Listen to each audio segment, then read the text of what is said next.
Hi there, I'm Justin Pritchard, and today, a fresh new luxury sports sedan that needs to be on your radar. This is the G70 from Genesis, a luxury brand recently spun off from Hyundai, which now operates as its own entity. G70 is their entry model and a machine the brand hopes you'll consider alongside competitor models from BMW, Lexus, Audi, Volvo, Mercedes, Cadillac, Lincoln, and many others.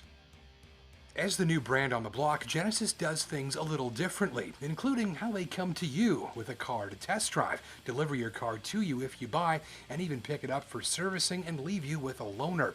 It's all about knowing your customer, and Genesis figures their customers appreciate time-saving perks, like say not having to ever go to a dealership.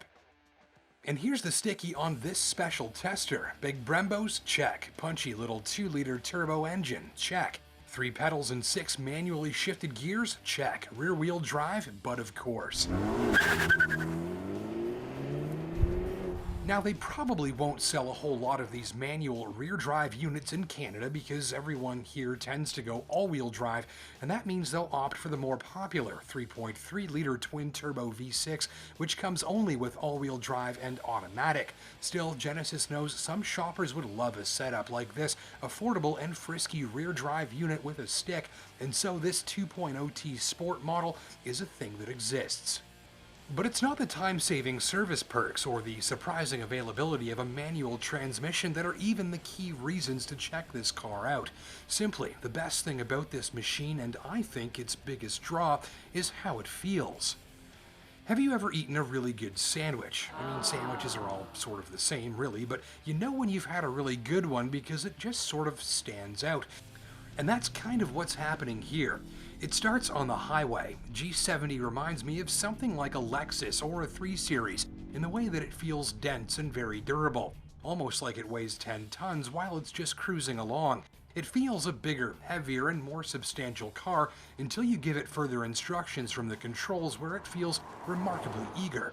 For instance, the steering is brilliant, probably even a little better and more responsive than my favorite steering in this sort of pricing ballpark, which, until now, belonged to the Cadillac ATS.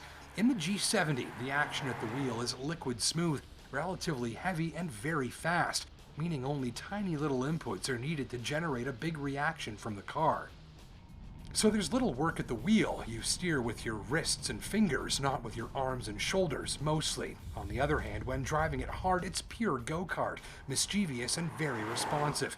It's really an excellent setup for both low-effort cruising and highly satisfying browsing of winding roads. It loads up perfectly and it just feels great. Ditto the suspension, and for the same reason. On one hand, it cruises comfortably, rarely crashes into bumps, and never manages to feel anything much less than softly sporty and solid. Little breaks the composure, but chuck it around and you grin at how nicely the body keeps itself positioned over the wheels. It's tidy in the sense that there's almost no unwanted body motion, no residual bounding and bouncing, and no sense that the G70 is battling its weight. That puts a smile on your face, especially considering that usually handling this well done comes with a good hit to ride quality. The big Brembo brakes are numb when applied initially, not my favorite. However, it's part of a bigger plan. That initial numbness means these powerful brakes don't feel overly touchy or jarring. They're easy to use smoothly in traffic, but press harder, and stopping power builds and piles on predictably and quickly.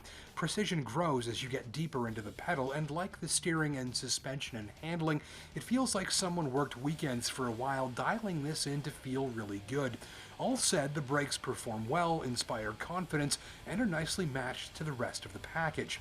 After a little dab of turbo lag, the G70 rockets along with authority. It's smooth and a mostly quiet performer. They focused on making the engine quiet more than on making it sound awesome, and the effects are fine. Some shoppers will wish to hear more of it though.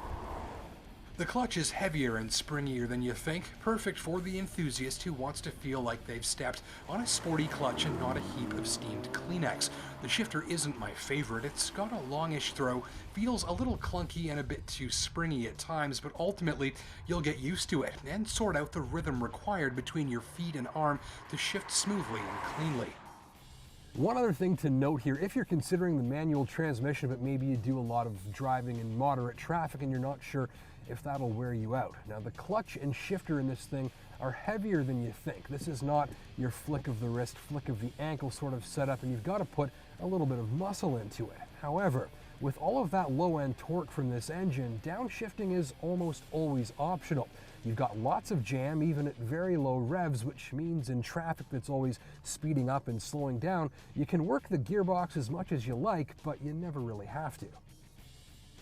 The interior is a mixed bag, mostly good news thanks to a unique blending of colors and textures and accenting and shapes that's fresh and new, a high quality feel throughout, a straightforward infotainment interface, comfy seats, good all-around visibility, and plenty of storage and charging nearby. And with all of this metal and red-stitched black quilted leather, you'd think you were in a glamorous four-wheeled boudoir. There's no shortage of features either, including a punchy and vivid Lexicon stereo, panoramic glass roof, heated leather, push-button start, adaptive steerable LED headlamps, and more. The downside? Well, rear seats are not so great for adults. They're just big enough if you're of average size, then if you're tall or leggy, forget about it, though if you're sitting up front, there's no issue.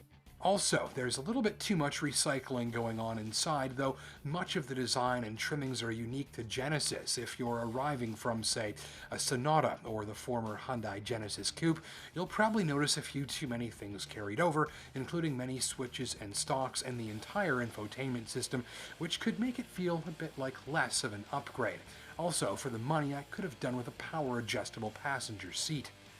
On that note, how much? Well, as tested, you're looking at about $45,500 for an exceptionally fresh, well-equipped, and beautifully set up sports sedan experience delivered right to your front door. I'm Justin Pritchard.